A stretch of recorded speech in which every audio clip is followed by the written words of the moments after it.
नमस्कार साथियों, मैं अनुराग चिंपा स्वागत करता हूं आपके अपने YouTube चैनल श्री राम अध्ययन मंत्रा में।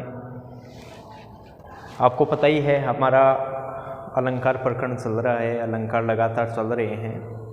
तो अब अलंकार के साथ साथ में अब रीट की परीक्षा भर्ती आ रही है, अन्य कक्षा में भी कुछ एक बिंदु लगते हैं, तो उनको भी साथ साथ में अपने लेकर चलते हैं। और समय समय पर हिंदी व्याकरण के जो वीडियोज़ हैं उनसे संबंधित टॉपिक के वीडियो हैं और अलंकार से संबंधित या छंद शास्त्र से संबंधित आपको बीच बीच में वीडियो मिलते रहेंगे।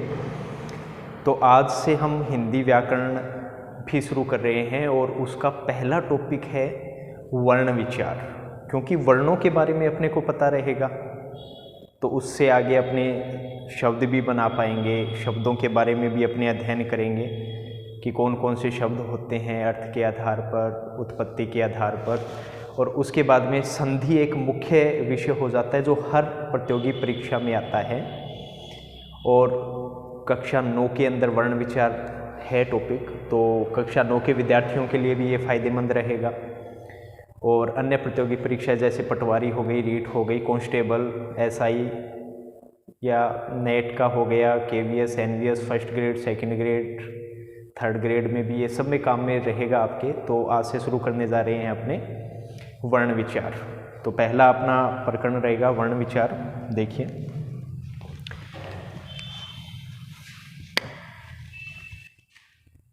पहला है वर्ण विचार।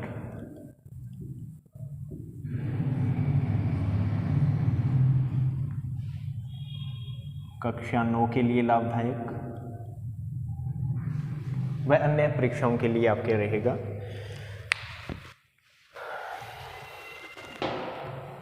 तो सबसे पहले जान लेते हैं कि वर्ण क्या चीज़ है। वर्ण क्या चीज़ है ये जान लेते हैं पहले। देखिए, वर्ण मित्रों, भाषा लिखित भी होती है, मौखिक भी होती है। मौखिक में ध्वनि मुख्यतः रहती है और लिखित में शब्द, अक्षर, वर्ण ये मुख्यतः रहते हैं। तो भाषा, अब वर्ण की बात करें तो अपने कह सकते हैं इसकी परिभाषा क्या रहेगी समझने के लिए कि भाषा की वह छोटी से छोटी इकाई जिसके और अधिक टुकड़े न किए जा सकें क्या कहलाता है? वर्ण कहलाता है। ठीक है, देख लेते हैं। भाषा की वह छोटी से छोटी इकाई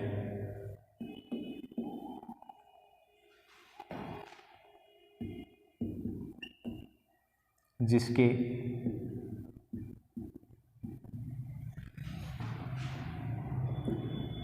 और अधिक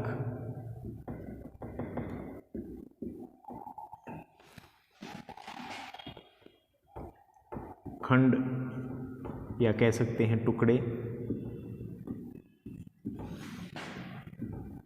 न किए जा सके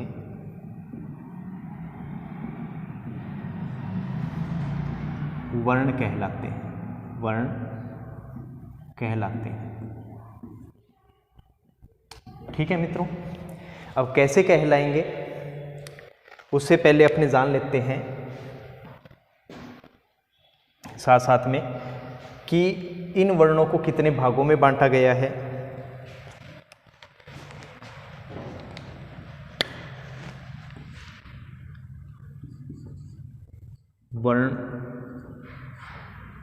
वर्णों का वर्गीकरण,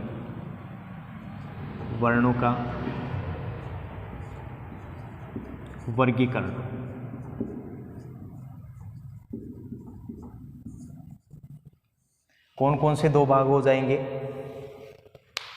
पहला तो हो जाएगा स्वर और दूसरा भाग कौन सा हो जाएगा? व्यंजन। वर्ण की अपनों ने परिभाषा देख ली कि भाषा की वह छोटी से छोटी इकाई जिसके और अधिक टुकड़े न किए जा सकें, कैसे वो देखेंगे। उससे पहले वर्णों का वर्गीकरण कितने भागों में किया जाता है, स्वर और व्यंजन 2 भागों में किया जाता है। अब आपको वर्णों के बारे में पता होगा, मतलब जो कै ख ग जो हैं उनके बारे में पता होगा। अब देखिए मैं यहाँ लिखता हूँ कै। कैफ और क्या होता है, कबूतर होता है, ये तो सब जानते हैं। तो ये कै मैं आपसे पूछना चाहूँगा कि ये वर्ण है या अक्षर, बताइए जल्दी कि ये कै है, ये वर्ण है या अक्षर है। तो मित्रों मैं आपको बता देता हूँ ये क्या कहलाएगा, अक्षर। क्यों कहलाएगा, तो देखिए अब ये कै है तो इसके अंदर क्या है, स्वर मिला हुआ है। इसके अंदर क्या मिला हुआ है, स्वर मिला हुआ है। यदि अपने इसमें से स्वर निकाल देते हैं तो जिस वर्ण में स्वर नहीं होता उसको किससे अपने लिखते हैं, हलंत से। मतलब जिस वर्ण में स्वर नहीं होता उसको हलंत से क्या करते हैं, अपने चिह्नित करते हैं।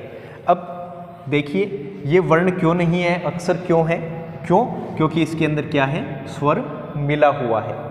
अब स्वर मैंने हटा दिया और उसकी जगह हलंत लगा दिया, अब ये क्या बचा, कै। ठीक है। वैसे एक देखिए भाई परिभाषा को साबित करना है तो कैसे करेंगे कि भाई मैंने ये लिख दिया कै और मैंने क्या लिखा, भाषा की वह छोटी से छोटी इकाई जिसके टुकड़े न किए जा सके। अब ये कै है, इसके टुकड़े तो किए जा सकते हैं, कैसे, क्योंकि इसके अंदर स्वर है। तो इसके अंदर स्वर कैसे हैं, इसको ऐसे लिखेंगे, तो इसके टुकड़े तो हो सकते हैं।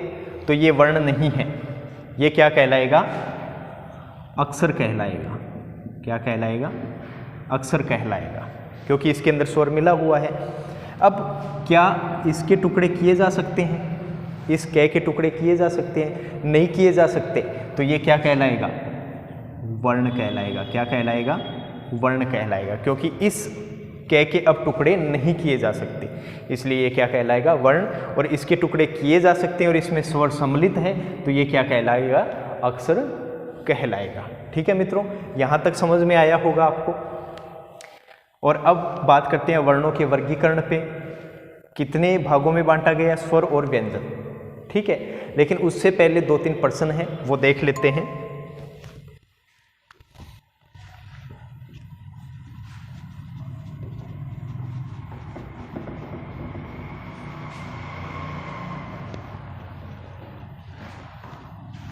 पहला है भाई, पहला क्या हो जाएगा कि हिंदी के अंदर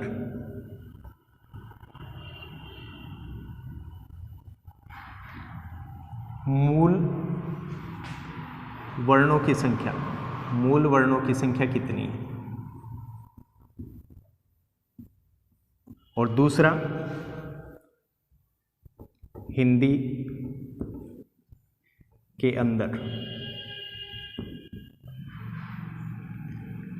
कुल वर्णों की संख्या कितनी है, कुल वर्णों की संख्या। अपने को ये 2 चीज़ जाननी है और प्यारे साथियों मैं आपको बता देता हूँ, इन दोनों से ही अभी तक प्रश्न आ चुके हैं, दिए जा चुके हैं कि हिंदी के अंदर मूल वर्णों की संख्या कितनी है। तो आपको बता देता हूँ, हिंदी में मूल वर्णों की संख्या है 44। 44 कैसे, 11 तो स्वर हो गए प्लस 33 व्यंजन हो गए। ठीक है, अब है हिंदी के अंदर कुल वर्णों की संख्या। मूल का तो मतलब क्या हो गया, जब हिंदी भाषा थी तो उसके अंदर मूल वर्ण कितने थे। अब धीरे धीरे हिंदी भाषा क्या है कि जैसे अंग्रेजी का ओ है उसको ग्रहित किया, अन्य वर्ण भी हिंदी के अंदर आए धीरे धीरे जैसे जैसे हिंदी चली, तो अब उसमें कुल वर्णों की संख्या कितनी हो गई, इस पे आपको गौर करना है। कुल वर्णों की संख्या हो गई 52। कितनी हो गई, 52। जब हम स्वर और व्यंजन के बारे में पढ़ेंगे तो आपकी ये संख्या आपके समक्ष आ जाएगी, 44 आपके सामने भी आ जाएगी, सब आपके सामने आ जाएगा। तो अब आगे चलते हैं। तो मैंने पूछा आपसे कि भाई वर्णों का वर्गीकरण कितने भागों में? 2 भागों में। कै स्वर और खे व्यंजन। ये वर्णों को 2 भागों में बांटा गया है। कौन कौन से? स्वर और व्यंजन। ठीक है। अब आगे की चर्चा करते हैं अपने स्वरों से। स्वरों से देखते हैं, स्वरों का वर्गीकरण देखेंगे, स्वर कितने हैं इसके बारे में अपने चर्चा करते हैं कंटिन्यू। ये देख लीजिए एक बार।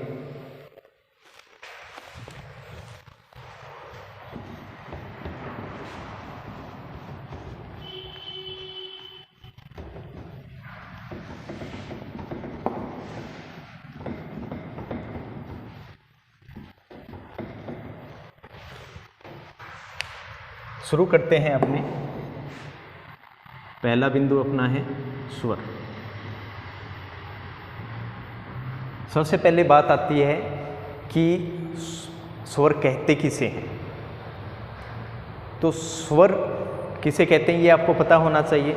तो नंबर 1 देखो, स्वर किसे कहते हैं। पहला तो क्या हो जाएगा? वे वर्ण जिनका उच्चारण करने में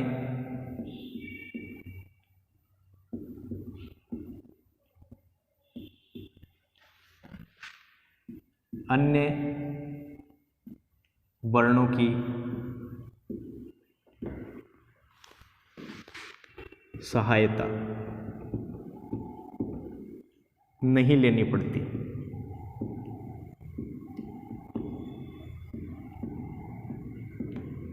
पहला तो क्या हो गया कि भी जो स्वर होते हैं उनका उच्चारण करते समय हमें दूसरे वर्णों की आवश्यकता नहीं रहती, उनकी सहायता नहीं रहती है, क्योंकि वो बिना दूसरे वर्णों की सहायता के ही वो आराम से उनका उच्चारण किया जा सकता है। दूसरा, स्वर का उच्चारण करते समय प्राणवायु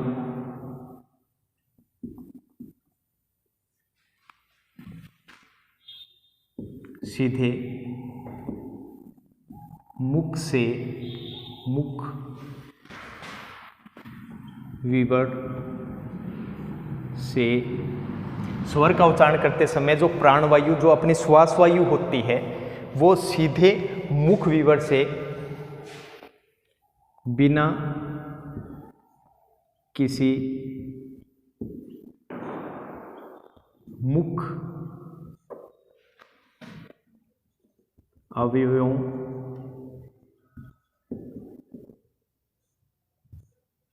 से टकराए बिना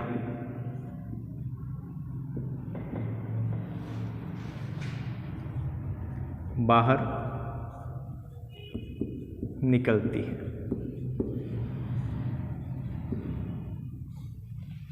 स्वर का उच्चारण करते समय जो प्राणवायु होती है वो सीधे मुख विवर से बिना किसी मुख अवयवों से टकराए बिना बाहर निकलती है।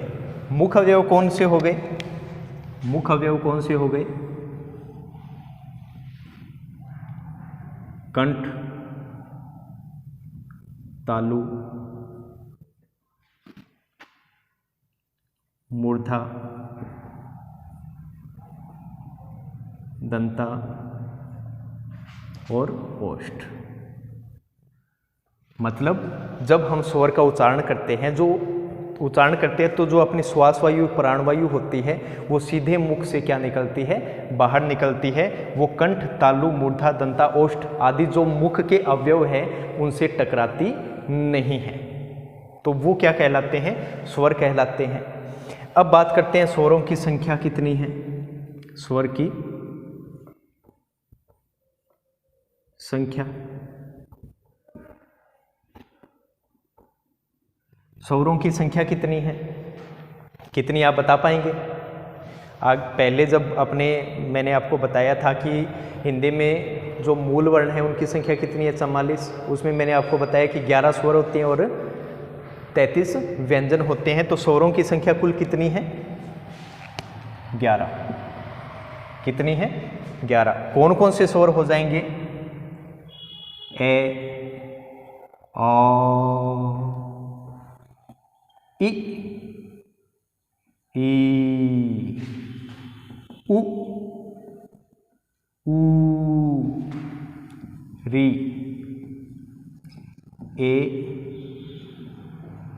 ऐ, ओ और औ। देखते हैं 11 हो गए क्या? 1 2 3 4 5 6 7 8 9 10 11। तो स्वरों की संख्या कितनी है कुल? 11। कौन कौन से स्वर हो गए? ए, आ, इ, ई, उ, री, ए, ऐ, ओ, औ। ठीक है। अब आपको ये ध्यान रखना है कि ये छोटी ई, ये बड़ी ई नहीं है, ये छोटा ऊ, ये बड़ा ऊ नहीं है। क्यों? क्योंकि जब इनका उच्चारण लेते हैं तो समय कम ज़्यादा इसमें लगता है। अगर इस जिसको आप छोटी ई बोलते हैं इसका उच्चारण करते हैं तो इसका उच्चारण होगा ई, और जो बड़ी ई आप जिसको बोलते हैं उसका उच्चारण क्या होगा? ई। थोड़ा श्वास को लंबा खींचना है। तो वैसे इसकी उ बहुत कम समय लगेगा, फिर इसमें श्वास वायु को थोड़ा बढ़ा दे, ऊ। ठीक है, ये तो हो गए स्वर संख्या 11। अब अपने को ये देखना है, देखो पहली बात तो वे वर्ण जिनका उच्चारण करने में अन्य वर्णों की सहायता नहीं लेनी पड़ती। तो ए के अंदर क्या कै मिला हुआ है? नहीं मिला हुआ, तो ये सीधा बोला जाता है। दूसरा कि स्वर का उच्चारण करते समय प्राणवायु सीधे मुख विवर से बिना किसी मुख अवयवों की से टकराए बिना बाहर निकलती है। अब जैसे मैं बोलता हूँ ए, अब प्राणवायु आपकी सीधी निकलेगी, किसी मुख के अंदर जो अपने मुख अवयव होते हैं उसमें बिल्कुल भी नहीं टकराएगी। आप खुद इसका उच्चारण करके देखिए। और साथियों, प्यारे साथियों, मैं आपको बता देता हूँ कि वर्णों को साथ साथ में आप बोलोगे, उनका उच्चारण करोगे तभी सीख पाओगे, क्योंकि मैं आगे इनका और वर्गीकरण करने वाला हूँ और उनका वर्गीकरण आपको तभी समझ में आएगा जब आप साथ साथ में वीडियो को देखते हुए उसका उच्चारण करेंगे। तब आपको खुद को फील होगा कि वास्तव में जो वर्गीकरण है वो ऐसे सही दिया हुआ है, वो मुख अवयवों के आधार पे दिया गया है। क्योंकि देखो, रटना सबका काम है, अपना प्रयोगात्मक सीखना है, प्रैक्टिकली सीखना है, बोलते रहना, करते रहना, दबा के बोलना, लेकिन मम्मी पापा से थोड़ा बच के, क्योंकि ऐसी आवाज़ें निकालोगे तो हो सकता है पढ़ भी जाए कि भाई पता नहीं भूत आ गया, भूतनी आ गई, पता नहीं अकेले बड़बड़ा रहा है। तो ऐसा करके तो ये 11 स्वर हो गए। अब इनका अपने वर्गीकरण देखते हैं। ठीक है मित्रों, यहां तक हो गया।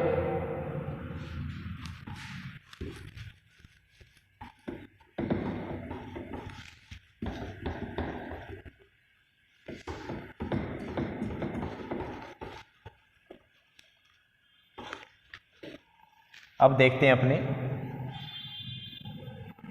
स्वरों का वर्गीकरण। और इसमें सबसे पहला कौन सा आ जाएगा? सबसे पहला आ जाएगा मात्रा काल।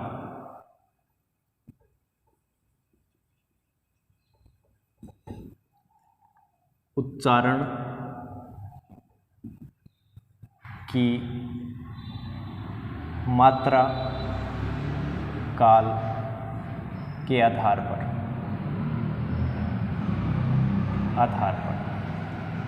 पहला कौन सा आ जाएगा?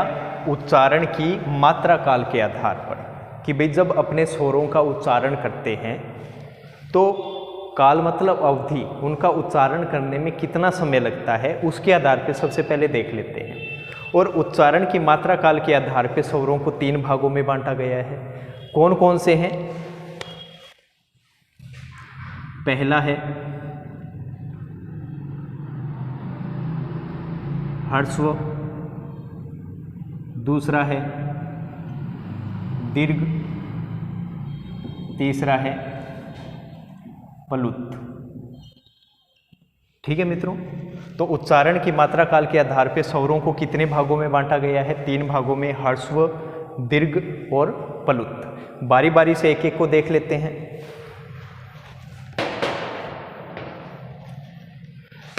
पहला कौन सा है? ह्रस्व,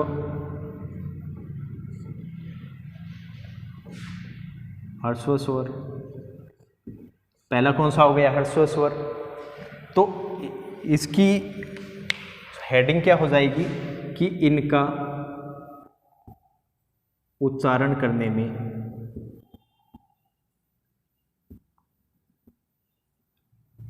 कम समय लगता है।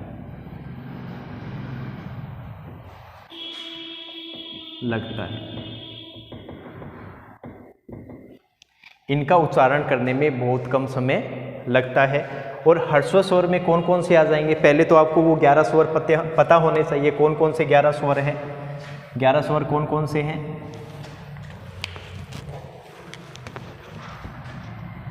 ए, आ, ई, उ, ए, ऐ, ओ, औ और री। ये क्या है? 11 स्वर है। ठीक है। अब ह्रस्व स्वर में कितने स्वर आ जाएंगे? 11 स्वर, सॉरी, इसमें 4 स्वर आ जाएंगे। कौन कौन से आ जाएंगे? संख्या कितनी होगी? सबसे पहला तो ह्रस्व का मतलब क्या होता है? छोटा। ह्रस्व का मतलब छोटा। और इसके अंदर स्वर कौन से आएंगे? ए, ई, उ और री। संख्या कितनी हो जाएगी? 4। तो ये 4 स्वर किस में आ जाएंगे? ह्रस्व स्वर के अंदर आ जाएंगे, जिनका उच्चारण करने में बहुत कम समय लगता है। आप खुद देखिए, ए, ई, उ, री। और वहीं पे अगर अपने चर्चा करें बड़ी ई की, जिसको आप बोलते हैं, तो इसमें और इसमें अंतर पता चल जाएगा। ई, ठीक है। आप बोल के देखिए, इसमें बहुत कम समय लग रहा है उच्चारण करने में, इसलिए इनको क्या बोलते हैं? ह्रस्व स्वर कहते हैं। इसके अलावा इसको मूल स्वर या एक मात्रिक स्वर भी कहते हैं। ठीक है मित्रों, फिर बात करते हैं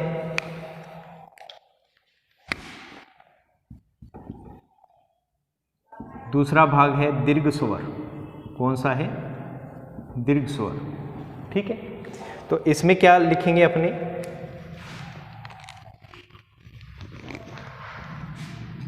इनका उच्चारण करने में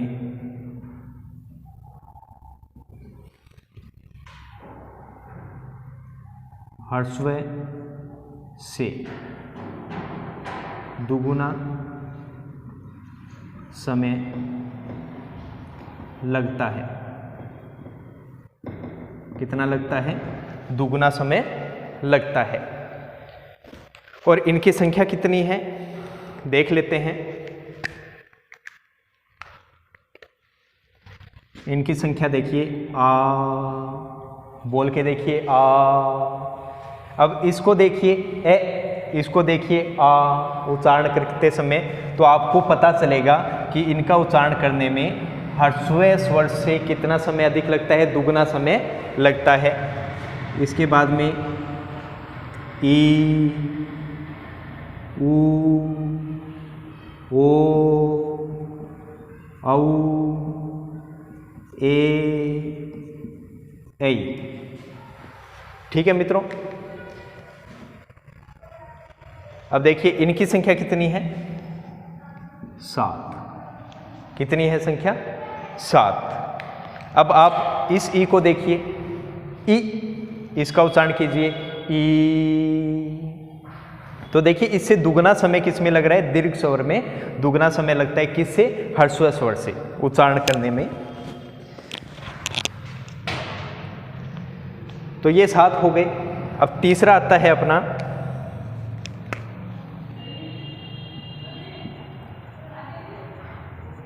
प्लुत स्वर।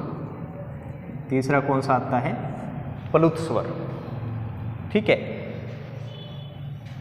इसके अलावा मैं आपको पहले बता देता हूं कि जो ये स्वर होते हैं, ये 7 जो स्वर होते हैं, इनको संधि स्वर भी कहते हैं। इनको क्या कहते हैं? संधि स्वर भी कहते हैं। अब इसमें से क्यों संधि स्वर कहते हैं, या इसे कह सकते हैं संयुक्त स्वर, या इन्हें क्या कह सकते हैं? संयुक्त स्वर। तो ये जो 7 स्वर हैं, इनको संधि स्वर भी कहते हैं या संयुक्त स्वर भी कहते हैं। क्यों कहते हैं? आप देखिए, आ है वो किससे मिलकर बना है? आ है वो किससे मिलकर बना है? ए धन ए से, इसलिए इनको क्या बोलते हैं? संयुक्त स्वर बोलते हैं। और ये संधि के अंदर भी काम आते हैं, सांध्य स्वर भी कहते हैं। अगर ई की बात करें तो ये किससे बना है? ई धन ई से बना है। ठीक है। ऊ की बात करें तो ये किससे बना है? ऊ धन ऊ से मिलकर बना है। ओ की बात करें तो ये किससे मिलकर बना है? ए धन किससे मिलकर बना है? ऊ से। अगर औ की बात करें तो ये किससे मिलकर बना है? ए धन ओ से मिलकर बना है। अब बात करें ए की तो ये किससे मिलकर बना है? ए धन ई से। अगर बात करें ऐ की तो ये किससे मिलकर बना है? ए धन ए से।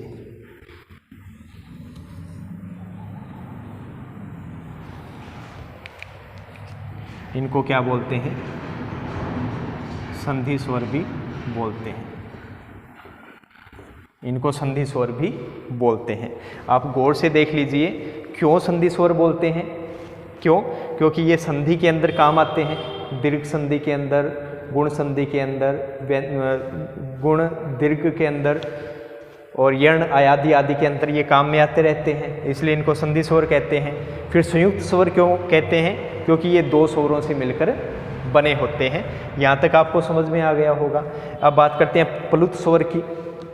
तो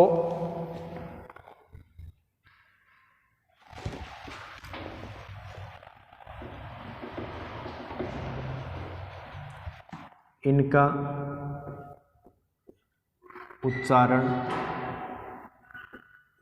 करने में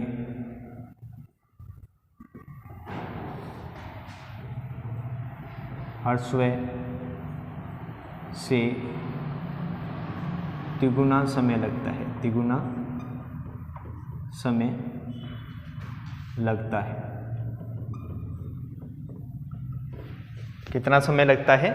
तिगुना समय लगता है। जैसे इसमें कौन सा आ जाएगा?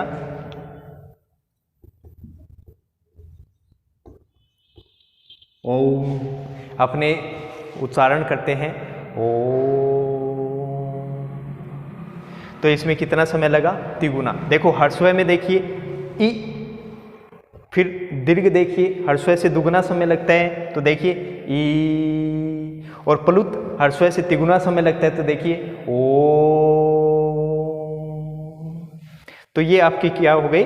किसके आधार पे हो गए? उच्चारण की मात्रा काल के आधार पे ये आपके स्वरों का वर्गीकरण हो गया। इसमें पूछ लिया जाता है कि ओ कौन सा स्वर है, दीर्घ है, ह्रस्व है, कौन सा स्वर है? तो आप बताएंगे दीर्घ स्वर है जी। ठीक है जी। तो इस प्रकार से आपका ये पहला स्वरों का वर्गीकरण कौन सा हो गया? उच्चारण की मात्रा काल के आधार पे। चलते हैं दूसरे पे।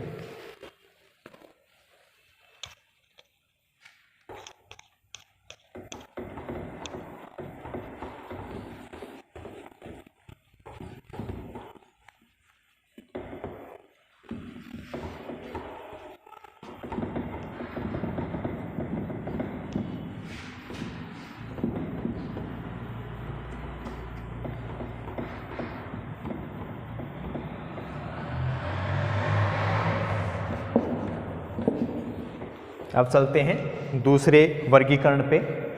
दूसरा वर्गीकरण कौन सा है देख लें।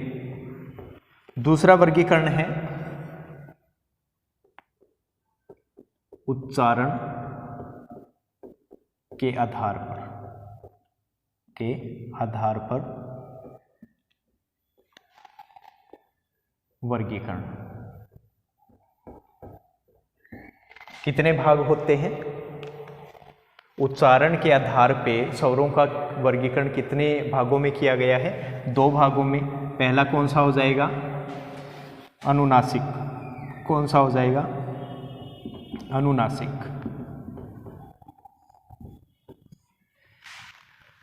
अब अनुनासिक में हमेशा याद रखना कि जिन वर्णों का उच्चारण करते समय अपनी श्वास वायु मुख और नाक दोनों से बाहर आती है तो वे स्वर कौन से स्वर कहलाएंगे? अनुनासिक स्वर कहलाएंगे।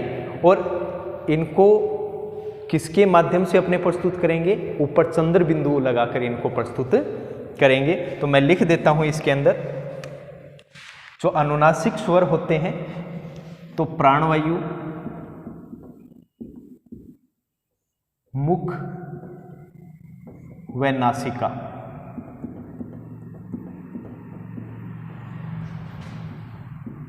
दोनों से बाहर निकलती है।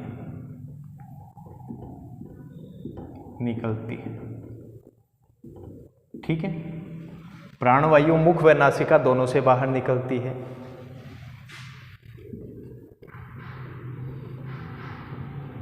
स्वरों के ऊपर चंद्र बिंदु लगाया जाता है।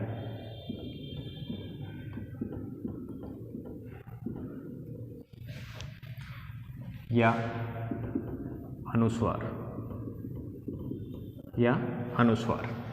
तो प्राणवायु मुख व नासिका दोनों से बाहर निकलती है, स्वरों के ऊपर चंद्र बिंदु लगाया जाता है। कैसे लिखेंगे इसको? जैसे ये चंद्र बिंदु लगा दिया, ठीक है, ये स्वर हो गया, इसके ऊपर चंद्र बिंदु लगा दिया, मतलब ये कौन सा है? अनुनासिक स्वर है। तो इससे क्या बन जाएगा? अंधेरा। ठीक है। ऐसे ही आगे आ, ई, ये हो गए। तो इस प्रकार इनको प्रस्तुत कर देंगे। तो ये कौन से हो गए? अनुनासिक हो गए।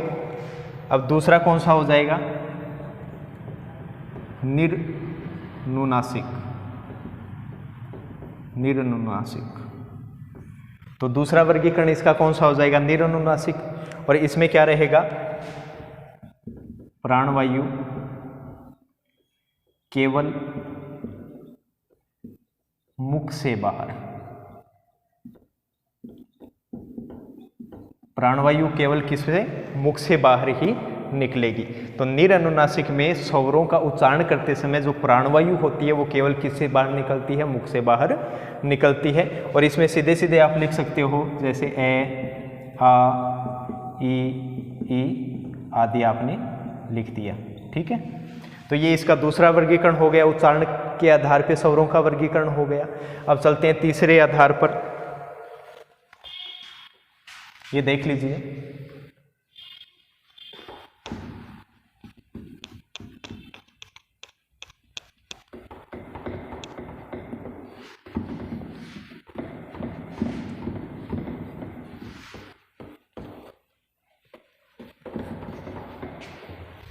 अब हो गया। तीसरे आधार पे चलते हैं अपने। ग फॉर गदा। ठीक है। तीसरे आधार पे चलते हैं। तीसरा आधार किसके आधार पे करेंगे? जिह्वा के आधार पर स्वरों का वर्गीकरण। जिह्वा के आधार पर स्वरों का वर्गीकरण, या कह सकते हैं कि जिह्वा, सीधे ही लिख दो जिह्वा की क्रियाशीलता या जिह्वा के आधार पर स्वरों का वर्गीकरण। ठीक है। तो इस जिह्वा के आधार पे स्वरों का वर्गीकरण कितने भागों में किया गया है? 3 भागों में किया गया है। पहला कौन सा हो जाएगा? अग्र, दूसरा मध्य और तीसरा कौन सा हो जाएगा? पश्च।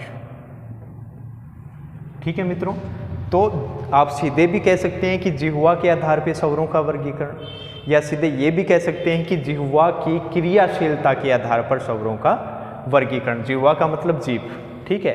अब जीभ जब स्वरों का अपने उच्चारण करेंगे तो जीभ का अग्रभाग क्रियाशील रहेगा, या मध्य भाग क्रियाशील रहेगा, या पश्च भाग क्रियाशील रहेगा। इस आधार पे स्वरों का वर्गीकरण अपने कर लेते हैं। तो सबसे पहले अगर बात करें अग्रभाग की, किसकी बात करें? अग्रभाग की, तो इसमें क्या हो जाएगा कि स्वरों का उच्चारण करते समय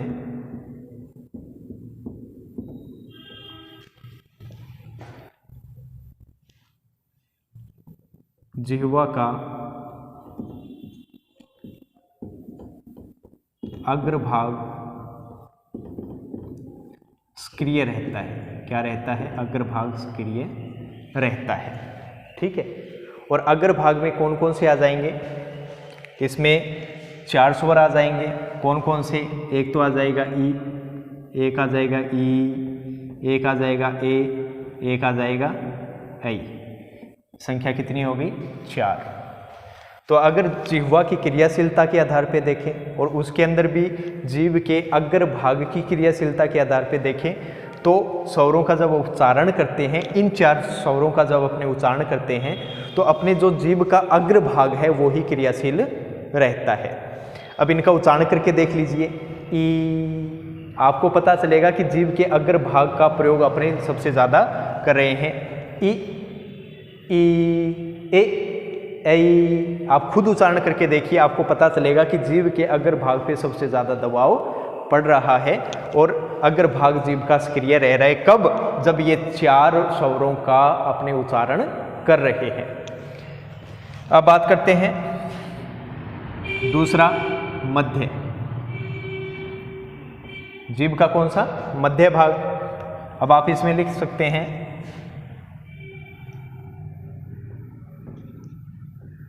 उच्चारण करते समय मध्य भाग जिह्वा का मध्य भाग सक्रिय। ठीक है मित्रों, मध्य में उच्चारण करते समय, या कह सकते हैं स्वरों का उच्चारण करते समय, जिह्वा का मध्य भाग क्या रहता है? सक्रिय रहता है। और इसके अंतर्गत स्वरों की संख्या कितनी है? 1 स्वर आएगा इसके अंतर्गत। कितना आएगा? 1 स्वर इसके अंतर्गत आएगा। आप उच्चारण करके देखिए ए का। ए तो कहाँ है? मध्य भाग में इसका उच्चारण हो रहा है। जब अपने ए स्वर का उच्चारण करते हैं तो जीभ का मध्य भाग ही क्या रहता है? सक्रिय रहता है। ठीक है मित्रों, अब बात करते हैं तीसरा पार्ट, पश्च। तीसरा कौन सा है? पश्च। स्वरों का उच्चारण करते समय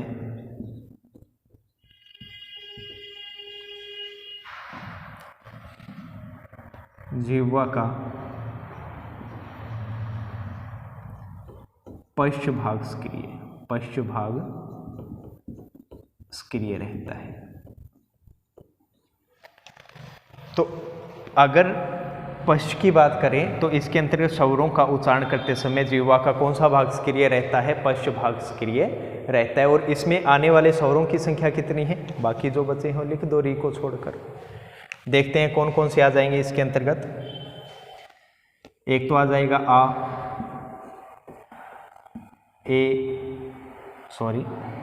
आ जाएगा, ऊ, ओ,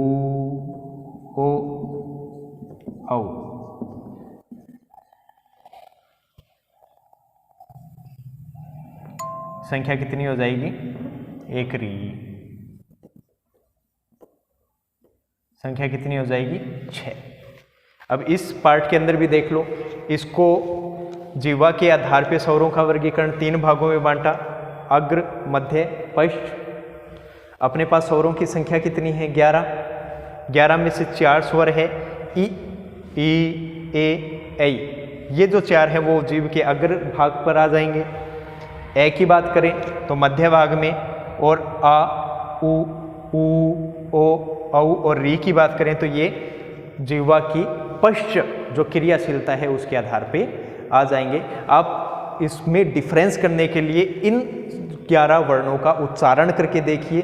चलो अपने एक उदाहरण के तौर पे उच्चारण करके देखते हैं। मैं उच्चारण करता हूँ ई, आप भी करके देखिए, जीभ का अग्रभाग सक्रिय रहेगा। फिर ए का उच्चारण कीजिए, ए। देखो धीरे से अब जो अपना उच्चारण स्थान था वो कहाँ चला गया? जीभ के मध्य भाग में चला गया। अब देखिए इसका उच्चारण कीजिए, आ। अब उच्चारण स्थान कहाँ चला गया? जीभ के पश्च भाग पर। आप उच्चारण करके देखेंगे तो आपको सब समझ में आ जाएगा, पता चल जाएगा। ये अपना तीसरा स्वरों का वर्गीकरण हो गया। किसके आधार पे था? जिह्वा के आधार पर था। आप इसको देख लीजिए।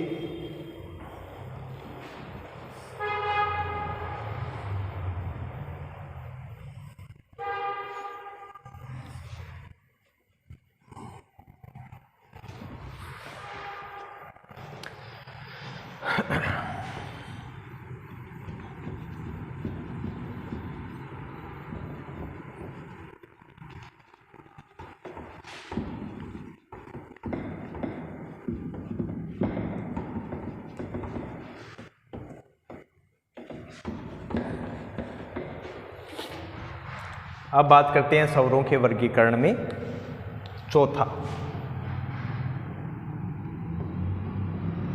चौथा पार्ट किसके आधार पे स्वरों का वर्गीकरण चल रहा है?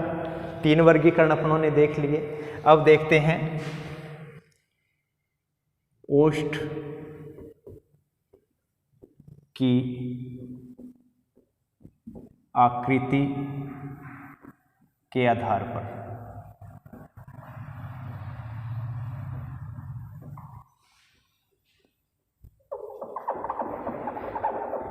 गोलाई के आधार पर। ओष्ठ मतलब होठों की गोलाई के आधार पर स्वरों का वर्गीकरण। स्वरों का वर्गीकरण। ठीक है मित्रों, ये देख लेते हैं चौथा। और इसको कितने भागों में बांटा गया है? 2 भागों में बांटा गया है। कौन कौन सा? एक तो हो जाएगा वृत्तामुखी, या कह सकते हैं वृत्ताकार। ठीक है। और दूसरा कौन सा हो जाएगा?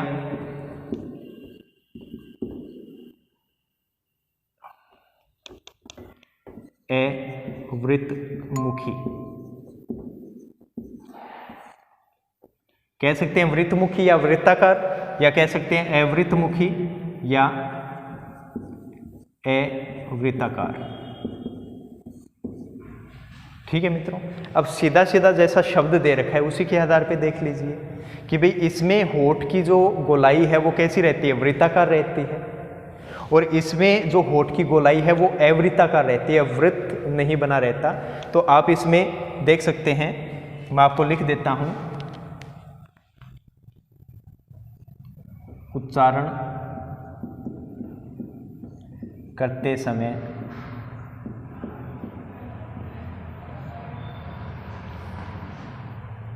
होठ वृत्ताकार रहते हैं।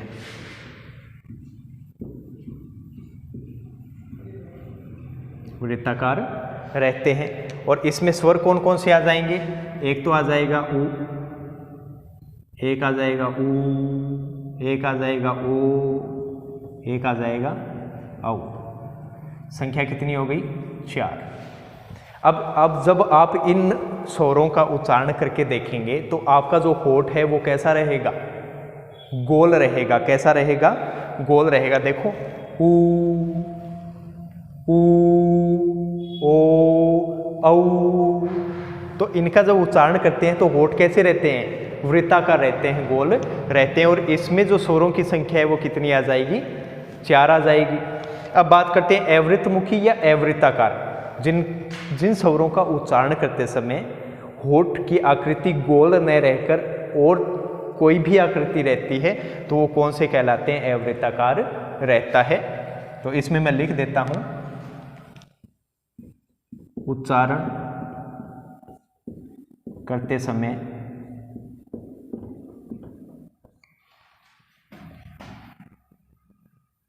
होठ गोल नहीं होते।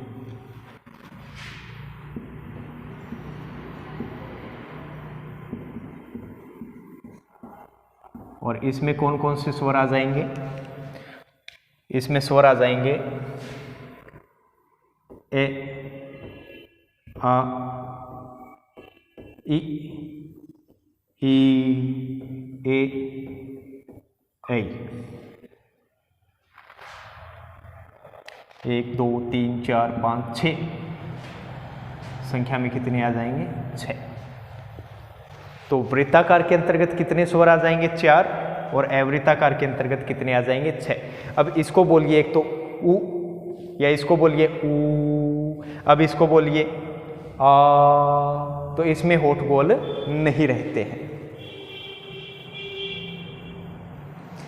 अब अंतिम अपना स्वरों का वर्गीकरण आता है मुखाकृति के आधार पर, कि भाई मुख की जो आकृति है वो कैसी रहती है। चपटे रहते हैं जिनका उच्चारण करते समय, या चपटे से अधिक खुला रहता है, या उससे भी अधिक खुला रहता है, उसके आधार पे अपने देखते हैं।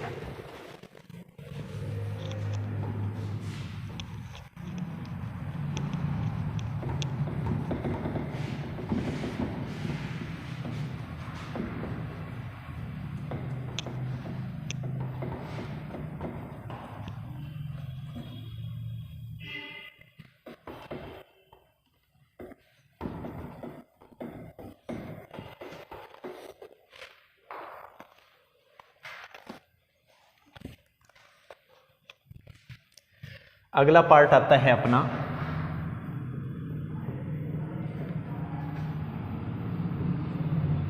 मुखाकृति के आधार पर स्वरों का वर्गीकरण।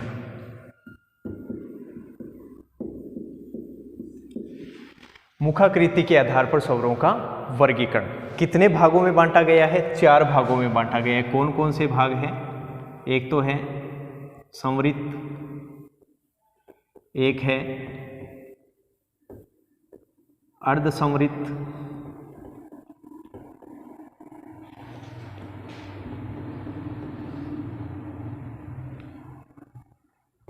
तीसरा है विवृत और चौथा है अर्धविवृत। ये 4 भाग किसके हैं? मुखाकृति के आधार पे। अपना जो मुख है उसकी आकृति कौन से स्वर का उच्चारण करते समय कौन सी रहती है, उसी के आधार पे ये दिया गया। कितने भाग दिए गए हैं? 4 भाग दिए गए हैं। देखिए, जो संवृत होता है इसमें तो मुख बहुत कम खुला रहता है, ठीक है। और अर्धसंवृत होता है, इसमें स्वरों का उच्चारण करते समय जो मुख है वो संवृत से थोड़ा अधिक खुला रहता है। फिर विवृत की बात करें तो इसमें स्वरों का उच्चारण करते समय अपना मुख पूरा खुला रहता है, ठीक है। और अर्धविवृत की बात करें तो इसमें मुख विवृत से कम और अर्धसंवृत से अधिक खुला रहता है। ये 4 भागों में इसको विभाजित किया गया है। तो पहले संवृत की बात कर लेते हैं। मैं लिख देता हूं यहां पे, मुख कम खुला रहता है। मुख कम खुला रहता है। इसमें कौन कौन से स्वर आ जाएंगे? इसमें स्वर आ जाएंगे इ, उ, उ। संख्या कितनी? 4। समृद्ध के अंतर्गत कितने स्वर आ जाएंगे? 4। कौन कौन से आ जाएंगे? इ, उ, ऊ। अब इन चारों को अपने पहले देख लेते हैं, उसके बाद में इनका उच्चारण करके देखेंगे कि भाई किसमें मुख कितना खुलता है, उसकी आकृति कितनी रहती है। फिर बात करते हैं अर्ध समृद्ध की। इसमें क्या रहता है? मुख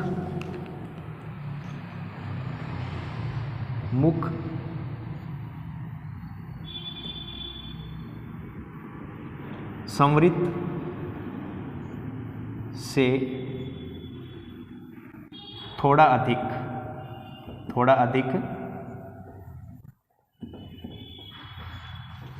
खुला रहता है।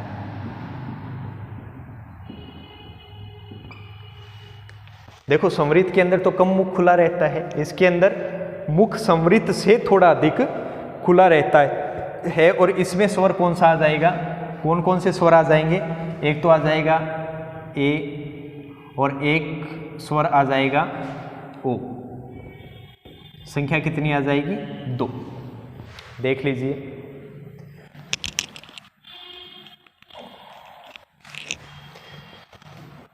फिर बात करते हैं विवृत की। तो इसमें क्या रहता है? मुख पूरा खुला रहता है। मुख पूरा खुला रहता है। और इसमें स्वर कौन सा आ जाएगा? आ। संख्या कितनी आ जाएगी? 1। ठीक है। और फिर बात करते हैं अर्धविवृत की। तो इसमें मैंने आपको बताया था कि मुख विवृत से कम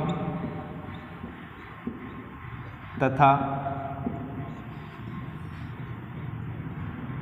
अर्ध समृद्ध से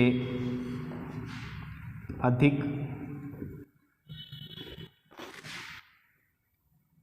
खुला रहता है। ठीक है। और इसमें स्वरों की संख्या कितनी आ जाएगी? बाकी बचे हुए देख लेते हैं। ए आ जाएगा इसके अंतर्गत। एक तो ए बच गया था अपने पास, इसके अलावा ऐ, औ। संख्या कितनी आ जाएगी? 3। ठीक है। तो ये हो गए स्वरों के वर्गीकरण। कितने आधार हो गए? 5 आधार हो गए। पहला कौन सा था? पहला था मात्रा काल के आधार पे, भाई कौन से स्वर में कितनी अवधि लगती है। और मात्रा काल के आधार पे 3 भागों में बांटा था, ह्रस्व, दीर्घ और प्लुत। उसके पश्चात स्वर के उच्चारण के आधार पे वर्गीकरण किया 2 नंबर पे। और उसको कितने भागों में बांटा था? 2 भागों में, अनुनासिक और निरनुनासिक। ठीक है। फिर तीसरा पार्ट उन्होंने किया था जिह्वा के आधार पे। और उसके आधार पे कितने भागों में बांटा? 3 भागों में। कौन कौन से भाग थे? अग्र, मध्य और पश्च। चौथा अपना आधार रहा था होठ की गोलाई के आधार पे, वृत्ताकार और अवृत्ताकार 2 भागों में बांटा था। और 5वां रहा अपना मुखाकृति के आधार पे स्वरों का वर्गीकरण, कि जो अपने मुख है उसकी आकृति, कौन से स्वर में कौन सी आकृति रहती है उच्चारण करते समय। इसको बांटा है 4 भागों में, समृद्ध, अर्धसमृद्ध, विवृत और अर्धविवृत। और इसके अंदर इनके अंदर अलग अलग स्वरों की संख्या भी आ गई। अब इनको देख लेते हैं, थोड़ा मिलान कर लेते हैं, देखते हैं क्या सही है। मैंने इसमें विवृत में लिख रखा है मुख पूरा खुला रहता है, तो आ का उच्चारण करके देखिए। आ, मुख पूरा खुला है। ठीक है।